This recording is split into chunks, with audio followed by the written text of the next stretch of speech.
Bismillahirrahmanirrahim. Assalamualaikum warahmatullahi wabarakatuh. Apa kabar anak-anak ibu semuanya? Mudah-mudahan anak-anak ibu dalam kondisi sehat, tidak kurang satu apapun. Anak-anak ibu masih tetap semangat belajar di rumah.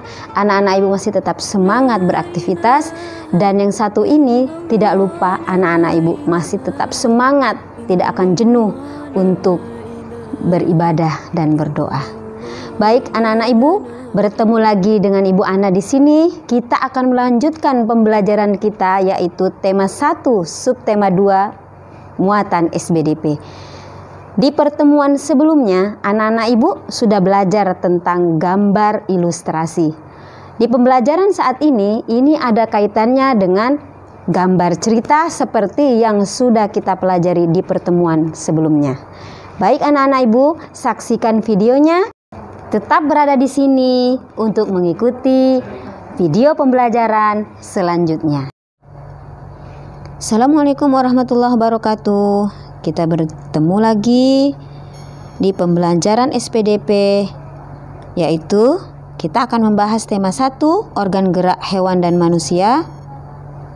Subtema 2, manusia dan lingkungan. Tujuan pembelajaran kita memahami gambar cerita. Muatan SPDP KD 3.1 mengenal prinsip berkarya seni rupa. KD 4.1 menggambarkan ilustrasi dengan menerapkan proporsi dan komposisi. Nah, sekarang kita akan membahas tentang gambar cerita pada cover. Cover atau sampul buku merupakan gambaran dari keseluruhan isi buku. Jadi, gambar cerita pada cover harus mewakili isi dari buku tersebut. Cover adalah bagian terluar dari sebuah buku yang terdiri dari 3 sisi, yaitu sisi depan, belakang, dan punggung cover. Nah, anak-anak ibu perhatikan contoh cover berikut. Cover berikut tentu tidak asing bagi anak-anak ibu. Nah, yang harus diperhatikan adalah tanda panah yang telah mengarah ke cover buku tersebut. Contoh seperti nama penulis, kalimat penjelas judul, kemudian judul buku, gambar cover, dan identitas penerbit. Lalu, tidak lupa setelah identitas penerbit ada nama penerbitnya. Selanjutnya, unsur-unsur yang harus ada dalam sebuah cover. Yang pertama, kalimat penjelas judul singkat dan mudah dipahami. Yang kedua, jenis huruf pada judul menarik.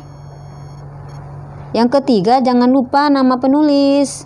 Nama penulis ini biasanya selalu ada di cover sebuah buku. Selanjutnya ada identitas penerbitnya. Selanjutnya gambar yang menarik dan sesuai isi. Tidak lupa sinopsis isi buku pada cover belakang. Nanti anak ibu silahkan cek ya cover belakang bukunya. Lalu yang terakhir, identitas buku pada punggung buku. Baik anak-anak ibu akan memberikan beberapa contoh sebuah cover ya.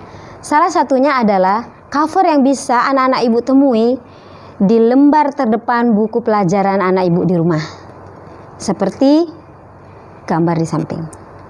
Lalu yang kedua, cover yang terdapat pada buku cerita yang biasa anak-anak ibu baca di rumah. Seperti misalnya cerita legenda. Nah, sampul terdepan di buku cerita itu merupakan sebuah cover. Lalu cover yang bisa anak ibu lihat itu yang ada pada majalah seperti yang di samping kita. Lalu anak ibu juga bisa menemui banyak cover-cover buku seperti novel dan lain sebagainya. Ya. Cover-cover itu harus mewakili daripada isi sebuah buku. Nah, seperti nanti yang akan ada di video atau slide berikutnya. Simak slide-nya sampai selesai ya. Nah, Ayo berlatih. Ini soal terdapat pada buku pena anak-anak ibu. Perhatikan. Gambar yang ada pada latihan soal itu menunjukkan angka-angka yang belum terisi. Nah, anak-anak ibu silahkan nanti menjawab pertanyaan-pertanyaan yang ada pada soal-soal pada lembar berikut ini. Untuk soal nomor 4 nanti akan diinstruksikan setelah video berikut.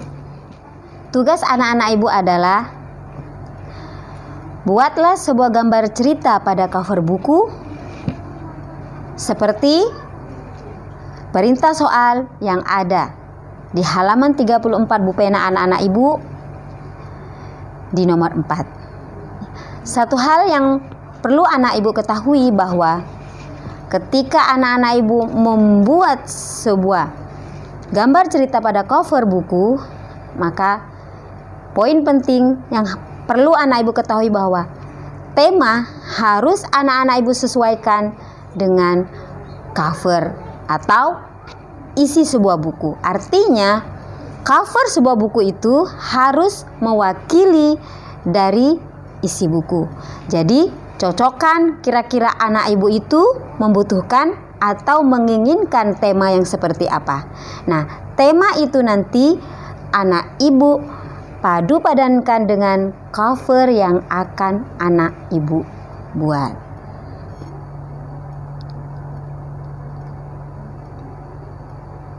Nah, ini adalah tugas tambahan untuk anak-anak ibu, yaitu latihan subtema 2. Jelaskan mengapa kalimat penjelas dalam sebuah buku harus singkat dan mudah dipahami. Latihan soal tema 1, subtema 2. Silakan anak-anak ibu nanti lihat ya. Nomor 1 sampai dengan 5 silakan anak-anak ibu kerjakan di lembar folio seperti biasa. Nah, anak-anak ibu, dari penjelasan materi pembelajaran kita saat ini, ibu yakin anak-anak ibu pasti telah mengetahui apa itu cover dan jenis-jenis cover serta bagaimana sebuah cover itu bisa dibuat dan bisa mewakili sebuah buku keseluruhannya. Nah, kalau begitu, sampai di sini pembelajaran kita. Kita akan melanjutkan pembelajaran SBDP kita di pertemuan berikutnya. Ibu berharap bahwa anak-anak ibu masih tetap semangat belajar di rumah, masih tetap semangat beraktivitas. Jangan lupa beribadah dan berdoa. Salam sehat. Assalamualaikum warahmatullahi wabarakatuh.